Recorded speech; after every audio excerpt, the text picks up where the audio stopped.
Alastair, does it feel like a familiar story where you're in the game until at least the last change and then just the team runs away with it, I guess, in the final term? Yeah, well, just overwhelmed us in the end. Probably with Big X going out, the suspension, many would have thought we're going to find it hard to hold. Grundy's a form ruckman in the competition at the minute, so. And then we lost Big CJ in the first 10 minutes of the game with a calf injury. So that just meant we're overwhelmed by his dominance over the course of the game. I think the hit-outs were something like 80-10 or something. So, which meant that we had to react to a lot of those hit-outs in the middle of the ground. It was hard for our midfielders to try to predict exactly what was going on with the ball when they had just that type of hit-out advantage over the course of the game. So, I thought we battled away really bravely for a big part of the game in that part of it. But I think the clearances were 4-15 in the last quarter. It's just like. We just couldn't sustain the competitiveness in that part of the game that we would have liked. But I thought for the greater part, we were physical and strong and put pressure on the Sydney ball carrier and allowed ourselves to be in the contest. But they got on top late in the game. Just on the stoppages there, you're able to match the Swans there. Let's say in the second quarter, I think you're even on top of it, despite Grundy's dominance with the taps. So what falls away sort of over the course of the game that allowed the Swans to overall get on top? A combination of fatigue and belief. Fatigue, we second youngest side in the competition going into this week's game of all the sides that played. So, and Big Teeks come in to do really the second rucking for us today, behind CJ. He hasn't even been rucking at reserve grade level, Teakle, and so he's cramping just before 3/4 time. So that just makes it tough. We're really. I thought Teakle battled really manfully over the course of the game. He had support from Darling. But it just overwhelms you in the end, and so some of it's fatigue, and some of it is just like you're trying different things in there. The midfielders are trying different things. Oh, this isn't working, so let's try this. You got to try different things, and some of them work, some of them don't. So, but in the end, when opposition are winning 80-10 in hit-outs, the dam wall's going to bust at some point in time, more than likely. How is CJ? Was there a specific incident that caused the injury? I don't know. We were just told that he's out of the game with a calf strain. So, we'll get that assessed during the week. Must be pretty rough for him though. He's had a horror run really since he's joined North Melbourne. Yeah. He come back from a nasty Achilles injury, and they're always a slow and difficult process to rehabilitate those types of injuries. But to his credit, worked really hard and get himself back into the senior side, and then hurts a calf, which I think is on the other side, bizarrely enough. So we'll wait and see and get that scanned. I don't know the severity of it, but if he was deemed unfit to be able to continue in the game, you'd think he'd be unlikely to play.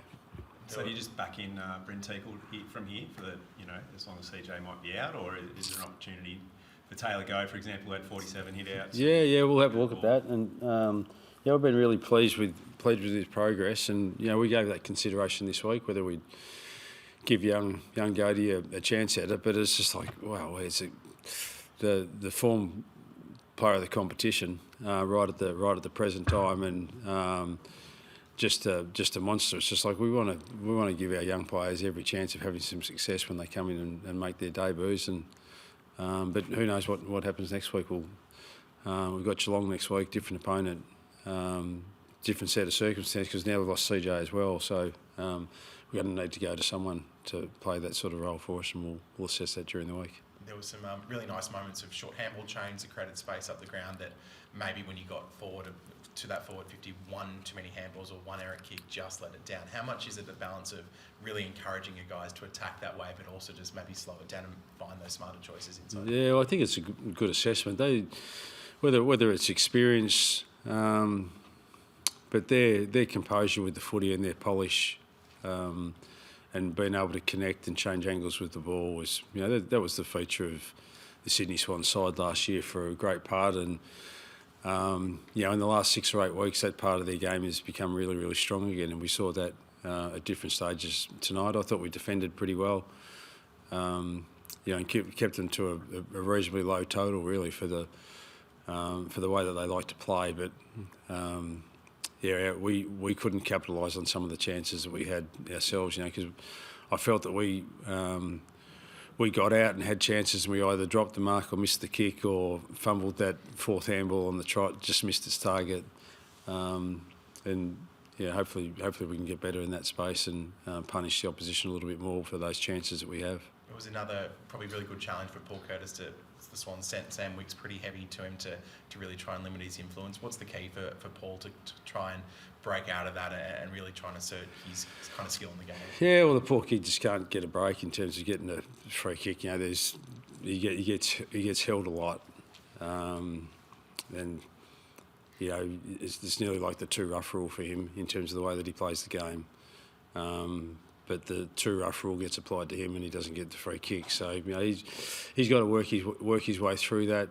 We had opportunities. Like just little opportunities like that. Ball gets reversed as a goal. Opportunist forwards. By and large, he's been really, really good for us over the course of the year, and he's going to get some attention like that because they know his danger is significant. We just couldn't get the ball into him with space. He was out along despite the close attention of Wicks. He still had opportunities, and we just couldn't find him on some clear balls where we were out. But we'll keep working on that, and hopefully he and we can have a bigger impact when we go inside our 50.